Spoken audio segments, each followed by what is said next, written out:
மேட்டூர் அணையில் திறக்கப்பட்ட தண்ணீர் இன்று காலை திருவாரூர் மாவட்டம் நீடாமங்கலம் அருகே மூணாறு தலைப்பு பகுதியை அடைந்துள்ளது.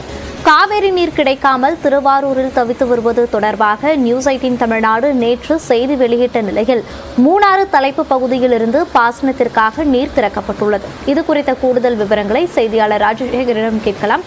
வணக்கம் ராஜசேகர், விவரங்களை பதிவு பண்ணுங்க. மோனிஷா, திருவாரூர் மாவட்டத்தில் 98,000 ஏக்கர் பரப்பளவுல குறுவை நெல் சாகுபடி பணிகளில் விவசாயிகள் ஈடுபட்டு வருகிறார்கள். குறிப்பாக ஆழ்துளை கிணறுகளை நம்பி விவசாயிகள் சாகுபடி பணிகளில் ஈடுபட்டு வந்த நிலையில நிலத்தடி நீர்மட்டம் வெகுவாக பாதிக்கப்பட்டதால் ஆழ்துளை கிணறுகளில் தண்ணீர் வர முடியாத சூழல் ஏற்பட்டது. இதனால் 70 நாட்களான அந்த குறுவை நெல் பயிர்கள் முற்றிலுமாக கருகி இருந்தன. உடனடியாக மேட்டூர் அணையில் திறக்கப்பட்ட தண்ணீர் ஒரு வார காலமான நிலையில திருவாரூர் மாவட்டத்திற்கு தண்ணீர் வராமல் இருந்தது. நேரடியாக கொள்ளிடம் ஆற்றில் அந்த தண்ணீர் திறந்து விடப்பட்டது. இதனால் விவசாயிகள் உடனடியாக பாசனத்திற்கு அந்த தண்ணீரை திறந்து விட வேண்டும் என கோரிக்கை வைத்திருந்தார்கள். இது குறித்த செய்தி நேரலையாக நேற்று நியூஸ் 18 தமிழ்நாடு தொலைக்காட்சியில் நாம் வெளியிட்டிருந்தோம்.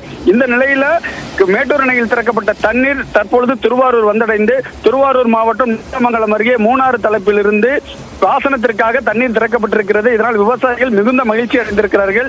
குறிப்பாக வெண்ணாற்றில் 1200 கனஅடியும், அதே போன்று கோரையாற்றில் 1700 கனஅடியும், பாமணி ஆற்றில் 520 கனஅடியும் தண்ணீர் என்பது திறக்கப்பட்டிருக்கிறது. இந்த தண்ணீர் மாவட்டம் முழுவதும் இன்று இரவுக்குள் அனைத்து ஆறுகளுக்கும் முழுமையாக வந்து சேரும். தொடர்ந்து தண்ணீரின் அளவு வெண்ணாற்றில் ஒட்டுமொத்தமாக 7000 கனஅடி எடுக்கப்பட்டு வருகிறது. பிரிக்கப்படும் தண்ணீர் என்பது அனைத்து பகுதிகளுக்கும் முழுமையாக வந்து சேரும். இதனால் விவசாயிகள் மிகுந்த மகிழ்ச்சி அடைந்திருக்கிறார்கள். தொடர்ந்து இந்த தண்ணீரை 10 நாட்களுக்கு முறை வைக்காமல் வழங்க வேண்டும். அது மட்டும் இல்லாமல் ஏரிகள், குளங்கள் உள்ளிட்ட தண்ணீரை தேக்கி வைக்க வேண்டும். அப்படி செய்தால் நிலத்தடி நீர் மட்டம் உயரும். குடிநீர் ஆதாரத்திற்கும் இந்த தண்ணீர் முக்கியமாக ஒன்றாக இருக்கிறது. ஆகையால் விவசாயிகளும் பொதுமக்களும் மிகுந்த மகிழ்ச்சி அடைந்திருக்கிறார்கள். மோனிஷா,